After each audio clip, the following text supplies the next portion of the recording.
चलिए स्टार्ट करते हैं हम फाइनली। अच्छा, ये चीज है कि जिन लोगों को पता है हीलिंग के बारे में, थोड़ा थोड़ा बताएं कि मतलब क्या होता है, आपको क्या पता है हीलिंग के बारे में। सुरजीत मैम,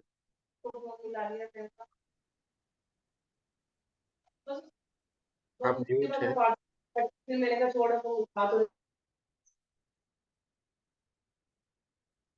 अनम्यूट हो जाइए।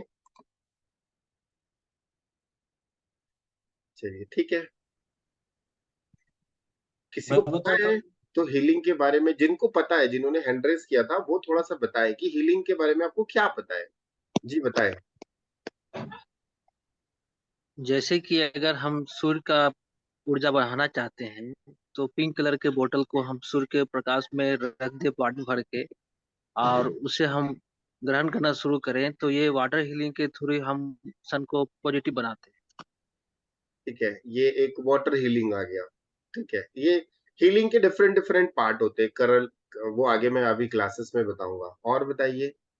हाँ हाँ, हर्षद जी बोलिए। सर, हीलिंग बहुत एंजल हीलिंग होती है, क्रिस्टल हीलिंग होती है, वाटर हीलिंग होती है। और जो भी हमारे शरीर में जो भी कुछ इन्फेक्शन होता है, उसके ऊपर इलाज करना बोले तो उसको हीलिंग बोलते हैं। ओके ओके, और कोई बताना चाहेगा। सब प्राणिक हीलिंग, ऑरा, चक्रा, मेरिडियंस। चक्रा में भी आपके बहुत सारे छोटा चक्रा, लंग्स, लिवर, एवरी, कैसे हम स्कैन करते हैं, कैसे हम करते हैं रेकी हीलिंग। ओके ओके, ठीक है, बहुत बढ़िया। हीलिंग। आज गुरुजी मुझे हीलिंग चाहिए। अब मैं आवाज नहीं निकलेगी, समझ में नहीं आएगा, मैं अच्छा बहुत अच्छा, खोल रही। ठीक है, कोई दिक्कत नहीं, कोई दिक्कत नहीं। आज मुझे हीलिंग चाहिए। ओके ओके, आज कोशिश करेंगे कि हम क्लासेस में थोड़ा सा हीलिंग का भी प्रोसेस ले आए। ठीक है। जी गुरुजी, ओके, नमस्कार। नमः शिवाय। चलिए हम बात करते हैं हीलिंग, हीलिंग के बारे में। जिनको पता है अच्छी बात है, जिनको नहीं पता है आज थोड़ा सा उनको एक आइडिया हो जाएगा। हीलिंग, दरअसल हीलिंग जो होती है ना, वो हम, हीलिंग का मतलब ही होता है ठीक करना। ठीक है, हम अपने जीवन में कोई भी समस्या को हम हील कर सकते हैं।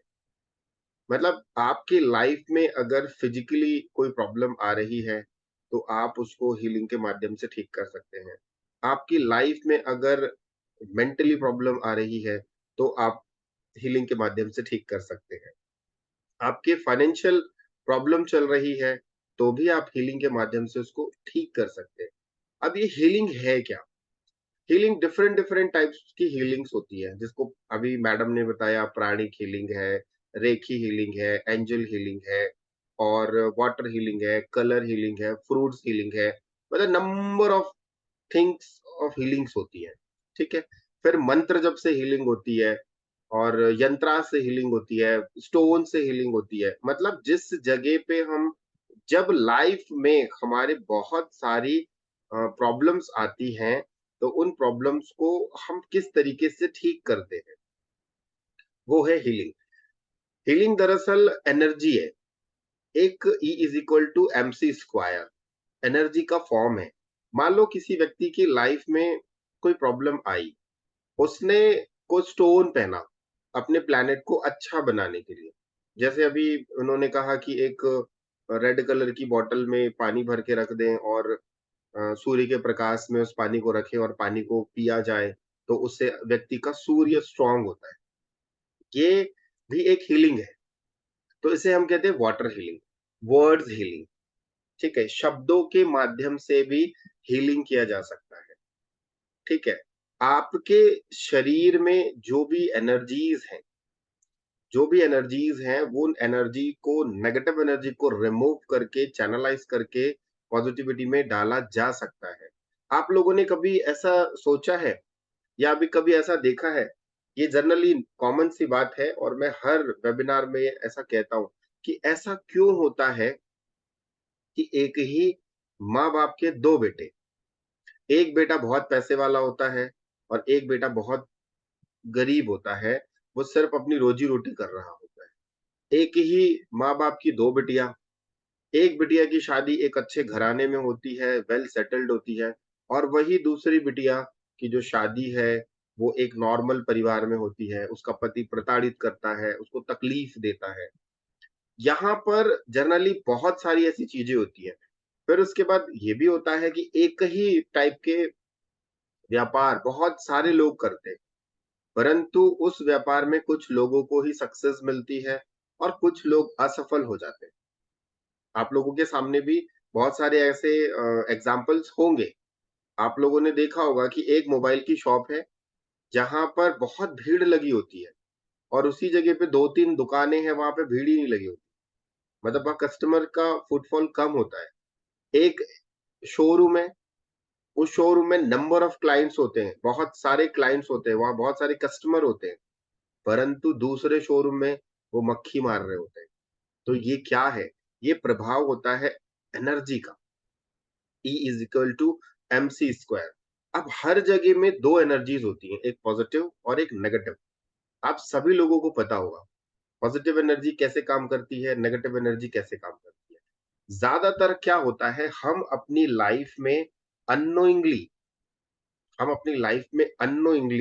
नेगेटिव एनर्जी को अट्रैक्ट करते हैं, जिसे हम कहते हैं the power of rhythm, the power of vibration, the power of cause and effect.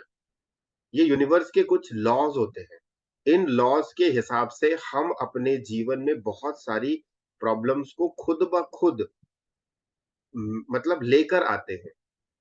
Generally अब मुझे ये बताओ कि भगवान ने इस दुनिया में क्या इस दुनिया में हम सबको क्यों भेजा? सबसे बड़ा क्वेश्चन आपने कभी अपने आप से पूछा है कि परमात्मा ने हमें इस दुनिया में क्यों भेजा? दुख भोगने के लिए या सुख भोगने के लिए? बताइए। भगवान ने हमें इस दुनिया में क्यों भेजा? जाओ इस धरती में दुख भोगो या फिर जाओ इस धरती में सुख भोगो? सर आंसर हमारे दीजिए आप लोग। लिए कैसे भेज सकता है? हमें सुख भोगने के लिए ही भेजेगा। ठीक है, बहुत बढ़िया। और कोई बताना चाहेगा? थोड़ा पार्टिसिपेट करोगे ना तो बहुत मजा आने वाला है। आज आज इस पूरी 1.5 घंटे की क्लास में लास्ट में आप लोगों को इतना अच्छा चीज सिखा के जाऊंगा कि आप बोलोगे कि हाँ, हमने जो 1.5 घंटे दिए, मजा आ गया, वाओ। तो बताइए कि भगवान ने इस दुनिया में हमें क्यों भेजा? दुख भोगने के लिए या सुख भोगने के लिए? सुख भोगने के लिए। दोनों। ठीक सर है, सुख और दुख दोनों जो भी कर्म में लिखा है उसका हिसाब किताब रहता है। ठीक है, उसका हिसाब किताब रहता है, राइट। हमें ज्यादातर ज्यादातर भगवान हमें इस दुनिया में सिर्फ और सिर्फ सुख भोगने के लिए भेजा। क्यों भेजा? क्योंकि इस सृष्टि की रचना उस परमात्मा ने करी और हम उनके बच्चे हैं। मैं आपको एक छोटे से एग्जांपल से समझाऊंगा, आपको समझ में आएगा बहुत अच्छे से। हम उसके बच्चे हैं और कभी एक माँ बाप चाहेंगे क्या कि मेरा बच्चा दुखी हो? कोई भी माँ बाप चाहेगा क्या कि मेरा बच्चा दुखी हो? कभी नहीं। वैसे ही परमात्मा है, वैसे ही ईश्वर है, वैसे ही भगवान है, वैसे ही अल्लाह है, वैसे ही गॉड है। वो चाहता है कि तुम इस धरती में आए हो तो सुख भोगो, परंतु अननोइंगली हम यहाँ आने के बाद अपनी एनर्जी को इतना ज्यादा नेगेटिव बना लेते हैं, हम अपने सबकॉन्शियस माइंड को इतना नेगेटिव बना लेते हैं, हम इस जंजाल में इतने ज्यादा फंस जाते हैं कि हमें दुख सुख दिखता ही नहीं है और हर जगह हम सिर्फ और सिर्फ दुख दुख दुख और दुख भोगते हैं और परमात्मा से कंप्लेन करते हैं। अब एग्जाम्पल के तौर पे आप ये समझ लो, मान लीजिए आपके घर का कोई बच्चा फॉरेन जाता है, आपके घर का कोई बच्चा फॉरेन की नहीं, आपने उस बच्चे को कहीं बाहर भेजा, अपने जगह से आपने उसको कहीं, सपोज आपने आप लोग दिल्ली से हैं तो आपने अपने बच्चों को मुंबई भेजा, कोई मुंबई में है तो उन्होंने अपने बच्चे को साउथ में, मतलब कहीं भी आपने अपने बच्चे को 500 किलोमीटर दूर भेजे। तो आप बच्चे के लिए क्या-क्या व्यवस्था करते हैं? आप बच्चे का पैकिंग करते हैं, बच्चा इन द सेंस बेटा हो गया, बेटी हो गई, कोई भी। तो आप उसके लिए क्या करते हैं, उसकी पैकिंग करते हैं, उसको अच्छा सा खाना देते हैं, उसको टिकट करा के देते हैं, जाने का टिकट, आने का टिकट, चाहे वो फ्लाइट का हो, चाहे वो ट्रेन का हो, ठीक है? उसके बाद आप उसको कुछ पैसे भी देते हो कि भैया आवश्यकता पड़ेगी तो इसको यूज़ करना, और आप उसको इतना पैसा देते हो कि एकदम लिमिट में या फिर उसको ज़्यादा। अगर उसको मान लो आवश्यकता पड़ी कि वहाँ पे उसको कुछ खर्च करना पड़ा, तो 10,000 रुपए तक खर्च कर सकता है। अब आपको मालूम है कि अगर 1 दिन वो होटल में रुकेगा, तो 1 दिन का खर्च उसका 3,000 रुपए होगा। वो 5 दिन होटल में रुकेगा तो उसके खर्च कितने हो गए? 5 तिया 15,000 प्लस 5,000 का खाना खाएगा। क्या आप उसको सिर्फ उतना ही पैसा देके भेजोगे या एक्स्ट्रा पैसा देके भेजोगे? बताइए। एक्स्ट्रा दे। एक्स्ट्रा देके भेजेंगे। हम उस बच्चे को हम अराउंड 40,000 देके भेजेंगे, और तुझे जरूरत पड़ेगी 30,000 तो तेरे खर्चे हो जाएंगे, बट तू 10,000 रुपए एक्स्ट्रा रख। राइट?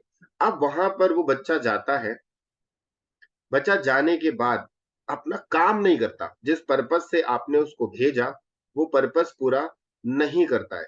वो जाता है 30,000 रुपए, 40,000 रुपए वो बेवजह एक ही दिन में पब में खर्चा कर देता है, एक ही दिन में फालतू की जगह पे वो पैसे उड़ा देता है, एक ही दिन में। और उसके बाद वो बहुत परेशान होता है। फिर वो वहां से आपको फोन लगा के बोलता है कि मम्मी पापा मेरे पास पैसे कम पड़ गए, ऐसा है वैसा है। तो आप क्या कहते हो, अरे हमने तो तुझे एकदम मतलब फिक्स अमाउंट दिया था, प्लस हमने आपको ज्यादा दिया था, फिर तू वहां जाके क्यों ऐसा हो गया? अब वो बताता नहीं है, वो कहता है कुछ भी बहाना मार दिया, चोरी हो गई, ये हो गया, वो हो गया। तो वो व्यक्ति खुद ब खुद अपने से दुख को क्रिएट किया कि उसके मम्मी पापा ने उसको दुख दिया भेज करके? इसका मुझे जवाब दीजिए, जिसको समझ में आया है। क्या उसके मम्मी पापा ने उसे भेज करके दुख दिया, या बच्चे ने खुद से गलत काम करके गलत जगह पर पैसा खर्च करके उसने खुद को दुख मोड़ लिया? उसने खुद क्रिएट किया दुख को। खुद से मोड़ लिया। जी खुद से ही दुख लिया उसने। उसने खुद से ही दुख को एक्सेप्ट किया, खुद से ही दुख को बुलाया। अब यहां पर एक मान के चलो, परमात्मा जब हमें भेजता है ना इस दुनिया में कि जाओ, तो मानव शरीर लेकर जाना, और वो ये कहता है कि जा बेटा, तुझे धरती में भेज रहा हूं दुख भोगना, ऐसा कभी नहीं कहता। हमारे माँ बाप कभी नहीं कहते कि जा फलानी जगह में जा, तेरे को दुख मिलेगा। कभी करते हैं क्या हम ऐसा? देखिए, मैं आपको किसके साथ कनेक्ट कर रहा हूं, हम अपने बच्चों के साथ पहले कनेक्ट करते हैं, उसके बाद जब हम परमात्मा के साथ जुड़ते हैं ना, तो आपको मजा आएगा। वाओ, ये तो बिल्कुल सत्य है। राइट? तो जब हम अपने बच्चों को कहीं भेजते हैं तो उसे दुख मत हो, उसे हम पर्याप्त से ज्यादा चीजें देते हैं। पर्याप्त से ज्यादा चीजें कैसे देते हैं? जाने आने का हमारा। वैसे ही जीवन और मृत्यु किसके हाथ में है? परमात्मा के हाथ में है। तो जाने की टिकट फिक्स कर देते हैं हम बच्चे की, और आने की टिकट भी हम फिक्स कर देते हैं कि भैया तू इतनी तारीख को घर वापस आ जाना। तो परमात्मा भी डिसाइड कर लेता है कि इतनी तारीख को ही तेरा जन्म होगा, और इतनी तारीख को इतने बजे ही तुझे वापस बुला लूंगा मैं। वैसे ही हम बच्चों के लिए भी टिकट डिसाइड करते हैं कि तू 20 तारीख को जा रहा है, तो 25 तारीख को तुझे वापस आना है। राइट? और आना ही पड़ेगा। वैसे ही परमात्मा फिक्स करके रखता। अब उस 5 दिन की जर्नी में, उस 5 दिन के ड्यूरेशन में, या तो वो बच्चा जिस पर्पस से गया है उस पर्पस को पूरा कर ले, या तो वो बच्चा उस पर्पस को पूरा ना करे, जितने पैसे उसको दिए गए हैं उस पैसों को वो खर्च कर दे, बेवजह की फालतू की चीजों में खर्च कर दे, अय्यासी कर ले, और 5 दिन के बाद वापस आ जाए। ठीक है? यहां पर मुझे ये बताओ कि गलती किसकी, माँ बाप की या बच्चे की? बच्चे की। बच्चे की गलती। बच्चे की। कंफर्म? अब ये मुझे बताओ, बच्चे की गलती है, सभी कह रहे हो? देखो, फिर मैं अभी दूसरा क्वेश्चन भी पूछूंगा। बच्चे की गलती सभी मानते हैं? राइट? यहाँ पे बच्चे की गलती। अब मुझे ये बताइए कि आपके जीवन में अगर दुख आ रहा है तो किसकी गलती, आपकी या उस परमात्मा की?